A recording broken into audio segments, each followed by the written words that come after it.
Today we are here at the Australian Institute of International Affairs 2018 National Conference. My name is Tommy Chai and I'm here today with Dr Elsina Wainwright. She's a Senior Fellow at the US Studies Centre in University of Sydney. So thank you very much for joining us today. It's my pleasure. Thanks for having me.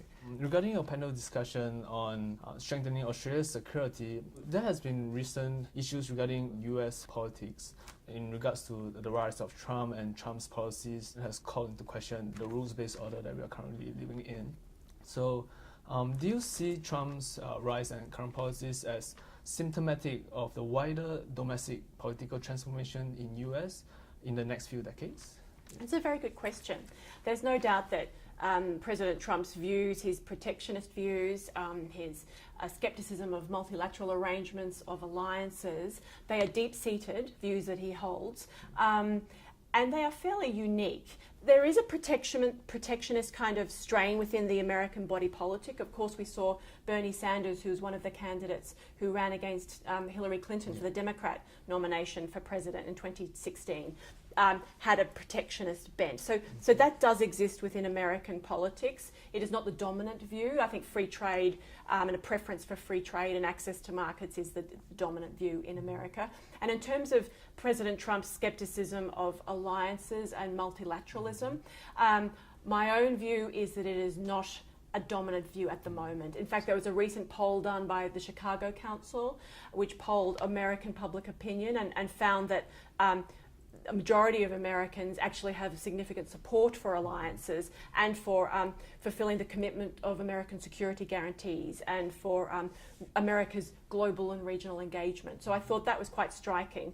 I suppose, though, that President Trump has only been in for 2 years, and there is a possibility that if he the next 2 years proceeds, and then if he wins a presidential election in 2020 and runs for another 4 years, well, then his ideas might percolate more broadly into the body politic. At the moment, I think his views are a one-off, and that the majority view, bipartisan, in Washington is more conventional pro-engagement, pro-alliance.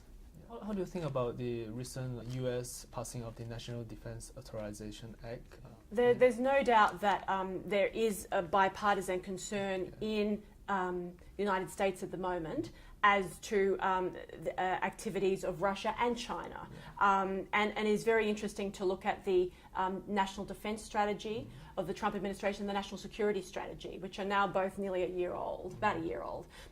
They very much set out this new orientation for America's strategic posture away from counter-terrorism and towards deterring China and Russia.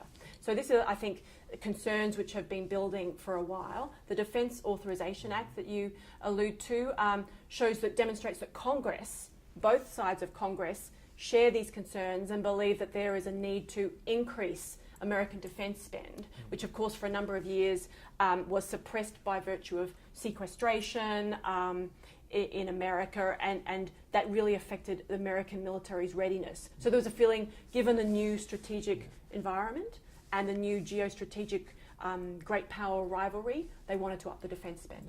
So coming back to Australia's security, how do you think in this period of uncertainty, how will it affect Australia's alliance with US, and how do you think Australia should better manage its alliance interests in the region? Well, the first thing I'd say is that Australia's alliance with the United States remains absolutely foundational to Australia's defence posture. There's no doubt that in this era of regional military modernisation, Australia needs to maintain its capability edge, the access to America's intelligence and defence technology, both in terms of platforms and systems. That said, defence planners always have to I think there's a concern that perhaps perhaps we have to take care not to over-rely on the US alliance and not put all our eggs in that basket, and that maybe Australia needs to develop more sovereign capability. And at the same time, Australia also needs to, while it continues to develop the US-Australia alliance, strengthen other regional partnerships at the same time with countries such as Indonesia, Japan, and India, and also to manage the crucial and complex and multidimensional relationship with China. So Australia has a lot of things it needs to do in this uncertain geostrategic era. Okay.